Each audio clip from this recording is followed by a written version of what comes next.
ಕನ್ನಡ ಚಲನಚಿತ್ರರಂಗದ ಮೇರುನಟ, ಪದ್ಮಭೂಷಣ, ದಾದಾ ಸಾಹೇಬ್ ಫಾಲ್ಕೆ ಪ್ರಶಸ್ತಿ ವಿಜೇತ, ಕನ್ನಡಿಗರ ಕಣ್ಮಣಿಯಾದ ಡಾಕ್ಟರ್ ರಾಜ್ಕುಮಾರ್ ಅವರ 95ನೇ ಹುಟ್ಟುಹಬ್ಬದ ಆಚರಣೆಯನ್ನು ನಗರದ ಕುರುಬರಹಳ್ಳಿಯ ಸರ್ಕಲ್ನಲ್ಲಿ ಚಾಲುಕ್ಯ ಡಾಕ್ಟರ್ ರಾಜ್ಕುಮಾರ್ ಟ್ರಸ್ಟ್ ವತಿಯಿಂದ ಹಮ್ಮಿಕೊಳ್ಳಲಾಗಿತ್ತು.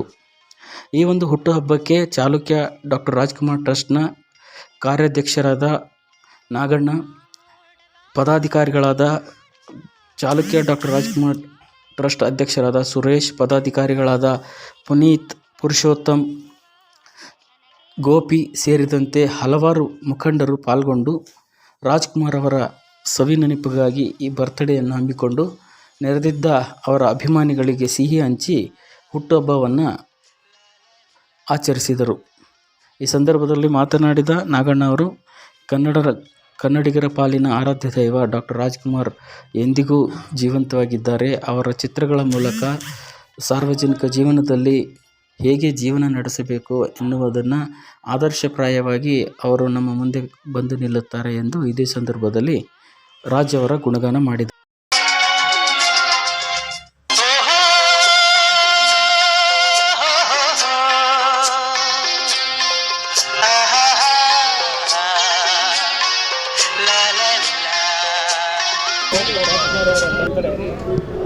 ನಮ್ಮ ಕನ್ನಡದ ಮೇರು ನಟರು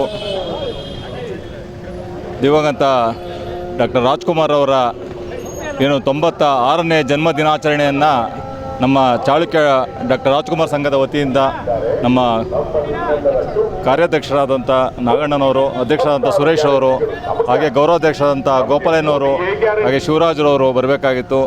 ಹಾಗೆ ಕೇಶವಮೂರ್ತಿಯವರು ಮತ್ತು ಮಹೇಶ್ ಅವರು, ರಮೇಶ್ ಅವರು, ಹಾಗೆ ನಮ್ಮ ಅನೇಕ ಎಲ್ಲ ನಮ್ಮ ಚಾಲುಕ್ಯ ಡಾಕ್ಟರ್ ರಾಜ್ಕುಮಾರ್ ಸಂಘದ ಎಲ್ಲ ಪದಾಧಿಕಾರಿಗಳು ಸೇರ್ಕೊಂಡು ಇವತ್ತು 96ನೇ ಜನ್ಮ ದಿನಾಚರಣೆಯನ್ನು ಭಾಳ ಸರಳವಾಗಿ ಆಚರಣೆ ಮಾಡ್ತಾಯಿದ್ವಿ. ಕಾರಣ ನಮ್ಮ ನೀತಿ ಸಂಹಿತೆ ಇದೆ, ಲೋಕಸಭಾ ಚುನಾವಣೆಯ ನೀತಿ ಸಂಹಿತೆ ಇರೋದ್ರಿಂದ ಭಾಳ ಸರಳವಾಗಿ ನಮ್ಮ ಡಾಕ್ಟರ್ ರಾಜ್ಕುಮಾರ್ ಅವರಿಗೆ ಪುಷ್ಪ ಮಾಲಿಕೆ ಮತ್ತು ಪುಷ್ಪ ಅರ್ಚನೆ ಮಾಡುವ ಮೂಲಕೇನ ಹಾಗೂ ಸಿಹಿಯನ್ನು ಸಾರ್ವಜನಿಕರಿಗೆ ವಿತರಣೆ ಮಾಡುವ ಮುಖೇನ ಇವತ್ತು ಡಾಕ್ಟರ್ ರಾಜ್ಕುಮಾರ್ ಅವರ ಜನ್ಮ ದಿನಾಚರಣೆಯನ್ನು ಆಚರಣೆ ಮಾಡ್ತಾ ಇದ್ದೀವಿ. ಎಲ್ಲರಿಗೂ ಶುಭವಾಗಲಿ. ಡಾಕ್ಟರ್ ರಾಜ್ಕುಮಾರ್ ಜನ್ಮದಿನದ ಶುಭಾಶಯಗಳನ್ನು ತಿಳಿಸಲು ಇಷ್ಟಪಡ್ತೀನಿ. ಸರ್, ಶುಭಾಶಯ.